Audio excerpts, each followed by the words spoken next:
What is going on, my friends? Hank here, and it's been a while, so I figured why not take a little tour of the SpruesNBrews Studio. We haven't done one since, early 2023, and I've rearranged things quite a bit since then, so I figure why not. Little bonus video today. We'll check out what's going on around here. I'll show you the modeling station, editing station, and we'll check out some of the World War II replicas and props and stuff I have around the place. So, if that sounds good to you guys, we'll spin the camera around. I'll give you guys a little tour.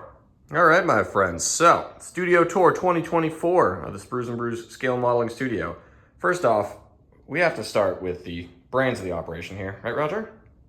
This is where Roger hangs out. The brew dog, keeping everything in check here. Hey, buddy. Say hi to the people out in YouTube land. Hello. Oh, big yawn.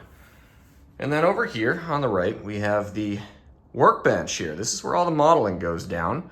Of course, I've got my little case here from Frontier Wargaming. I did a full review on this. These guys do a wonderful job with these little travel cases here. I love this, and it's a great place to store all my paint and supplies there. Beyond that, right next to it here, we have my Glide Gear teleprompter.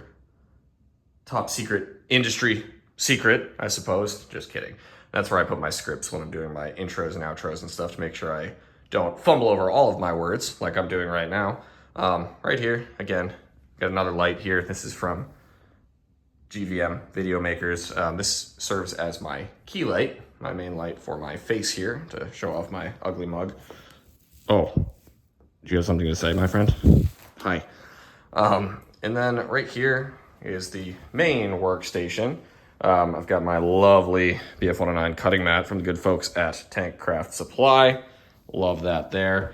Little overhead light. Flexible overhead light. Works out really well for me. And then I have this adjustable arm up top here where I can put my camera for top-down shots, and that works really well. Beyond that, just some of my gear all right there, ready to go.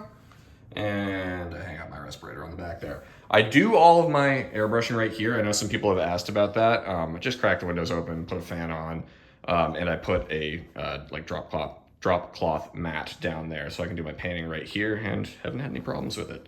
On that note, the air compressor's hanging out down there, ready to go. Now, if we switch over here to the editing suite, so to say, I've got my Omen 40L PC here. That's running an AMD Ryzen 7 5800, I believe, and honestly, gets the job done for me. Love this PC, it's a great little rig. Next to that, I've got my Scarlett Focusrite audio interface there. That is hooking up to my Sterling condenser mic for all my audio. A little WD external drive there for my extra video that I'm not working on. Black Guy's Coffee, because it's the morning and we can't have a brew going right now, huh? My main editing area here, and I got a second monitor over on the side there for moving clips around and all that jazz. Canon M50 Mark II, which when I'm not using the phone here for quick little stuff like this, does all of the photography and videography work on top of a lovely edition of A Higher Call. One of my favorite books of all time. Beyond that, we've got this little shelf here. This was the back of a TV hutch that we didn't use, so now I fill it full of modeling supplies. I've got all my extra decals and stuff back there. Some reference material, the works, and I can just get to that easily enough if I need it. And then up top here, we've got some stage dressing for the set here. In the back, got this lovely B-26 Marauder print that I got at an estate sale a few years back. Actually, love that. This new little addition. I saw that Funko Pop was doing custom stuff, so I had to whip myself up with little Raj there. He's got a paintbrush and a nice foamy cold beer, because what else would he have, right? My Captain Miller M1 replica, M1 helmet replica that I painted up last year. If you guys would be interested in seeing how I did that, you can do so. There's a video over on the channel. My Luftwaffe Officer's Crush Cap and Knight's Cross, Oak Leaves and Swords. Kar 98K replica. All of the firearm replicas you're going to see here, none of these are actually real. These are all safe, non-firing replicas from Denix, a Spanish company. I picked them up from a place called Replica Weaponry here in the States. but they make some beautiful stuff, and it really helps bring some life and genuine reference material to the studio here, which I really appreciate. M43 steel hand granata right there with the little twist pin on the top. Here is my 101st Airborne impression. All replica stuff here, but he's in the 42 jump uniform, a couple pineapple grenades. He's got the folding stock M1 carbine, and of course the paratrooper helmet there. And then next to him, I've got my tanker impression here in the late war tanker jacket. He's got his trusty 1911 on there, and a relatively new addition to the studio here. I've got a M1928A1 Thompson. Lovely. And a little M3 grease gun next to it. Also, both from Denix. Now, if we move over here, I've got this lovely light on a little foot trigger down there, which just adds some ambiance to the studio. As you can see, this lovely Hank's Hanger sign that my beautiful wife got for me a couple years ago. Love that up there. And then over on this side, we've got a couple more impressions here. I've got my Wehrmacht NCO impression here with the MP40. He's all loaded up with grenades and the like. And then my later war US M43 uniform with the M1 Grand.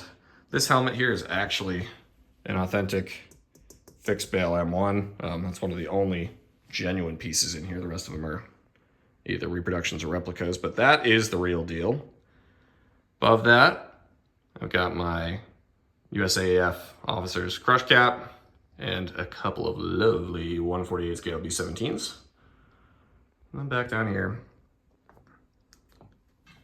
we've got replica STG-44, PPSH-41, Luger, and the works. On top of that, the throne here, this is my brand new eWin gaming chair that they were so kind to send out to me. It's got an impression of my belt buckle on there. That's lovely. You guys really needed to see that. This is a great little rig. If you guys would be interested in checking out my full review of it, you can do so over on the channel as well. But other than that, that's the current state of the studio. So I hope you guys enjoyed. If you have any questions about anything else here, or would like me to dive into anything further, I'd be happy to do so. Oh, I didn't show here. I do have my little light box up here. This is for my kind of hair light to add a little overhead lighting. And then I've got just a little fill light here, a nice blue tone. So there you go. That's the studio, guys. Hope you guys enjoyed it. And yeah, like I said, if you have any questions, feel free to drop them in the comments. Until next time, my friends, be well. Happy building.